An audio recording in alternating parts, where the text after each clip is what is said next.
জুলাই ঘোষণাপত্রের খসড়ায় কি আছে? জুলাই অভ্যুত্থানে ঘোষণাপত্র নিয়ে সর্বদলীয় বৈঠক করেছেন প্রধান উপদেষ্টা ডক্টর মোহাম্মদ ইউনূস। বৃহস্পতিবার বিকেলে রাজধানীর ফায়ার সার্ভিস একাডেমি বৈঠকটি অনুষ্ঠিত হয়। প্রধান উপদেষ্টার সঙ্গে বৈঠকে বিএনপি, জামাত ইসলামী, জামাতে আন্দোলন বাংলাদেশ, গণসংহতি আন্দোলন, গণ অধিকার পরিষদ, খেলাফত মজলিস, ইসলামী আন্দোলন, বৈষম্য বিরোধী ছাত্র আন্দোলন, জাতীয় নাগরিক কমিটি, রাষ্ট্র সংস্কার আন্দোলন, জাতীয় সমাজতান্ত্রিক দল জেএসডি, বাংলাদেশ সমাজতান্ত্রিক দল সহ বিভিন্ন রাজনৈতিক দলের প্রতিনিধিরা উপস্থিত ছিলেন। ছাত্র জনতার গণঅভ্যুত্থানে গত ৫ আগস্ট কর্তৃত্ববাদী শেখ হাসিনার পতন ঘটে। জুলাই বিপ্লবের একটি ঘোষণাপত্রের দাবিতে প্রথম সোচ্চার হয় বৈষম্য বিরোধী ছাত্র আন্দোলন।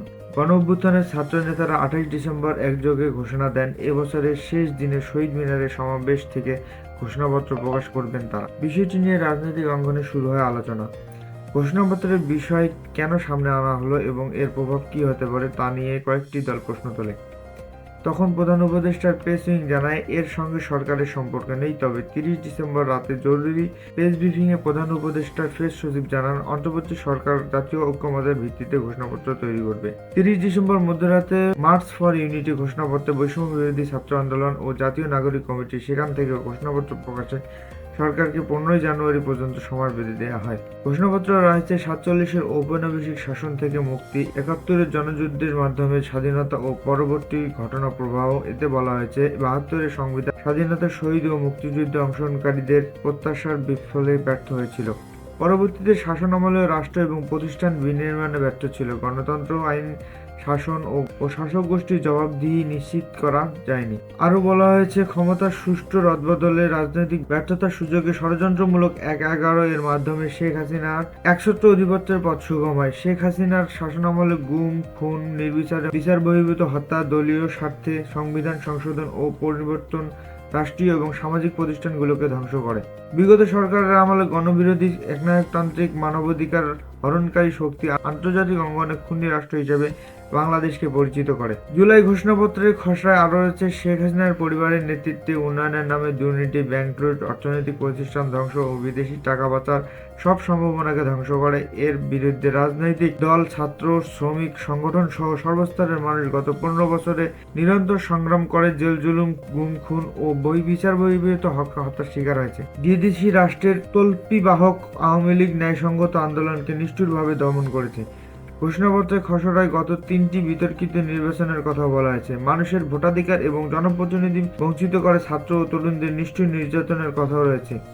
আরও বলা হয়েছে সরকারি চাকরিতে একচেটিয়া দলীয় ও কোটাভিত্তিক নিয়োগ চরম বৈষম্য তৈরি করে। এই ধারা বর্ণনার পর জুলাই আগস্টের গণঅভ্যুত্থানের কথা রয়েছে খসড়ায়। খসড়ায় বলা হয়েছে আওয়ামী লীগের দমন এবং গণহত্যার পর দলমত নির্বিশেষে ছাত্র জনতা গণবিক্ষোভকে গণঅভ্যুত্থানের রূপ দেন। গণঅভ্যুত্থান চলাকালে ছাত্রদের ৯ দফা দমনে সরকার নির্মমতা চালায়। ইন্টারনেট বন্ধ, কারফিউ জারি করে, ব্লক রেইডের মাধ্যমে আন্দোলন গুড়িয়ে দিতে সর্বশক্তি নিয়োগ করে। আরও আছে ফ্যাসিস্টদের বিরুদ্ধে অদম্য ছাত্র আন্দোলন, রাজনৈতিক দল, ধর্মীয়, সাংস্কৃতিক, শ্রমিক প্রতিষ্ঠান সহ সমাজের সর্বস্তরের মানুষের অংশ নেয়। এ পর্যায়ে জনগণের লড়াইয়ে সামরিক বাহিনীর সদস্যরা সমর্থন দেন। ফ্যাসিবাদ বিলোপ এবং নতুন রাজনৈতিক বন্দোবস্তের দাবিতে বৈষম্য বিরোধী ছাত্র আন্দোলনের নেতৃত্বে জনগণ ঢাকামুখী লং মার্চ করলে শেখ হাসিনা পদত্যাগ করে ভারতে পালিয়ে যান।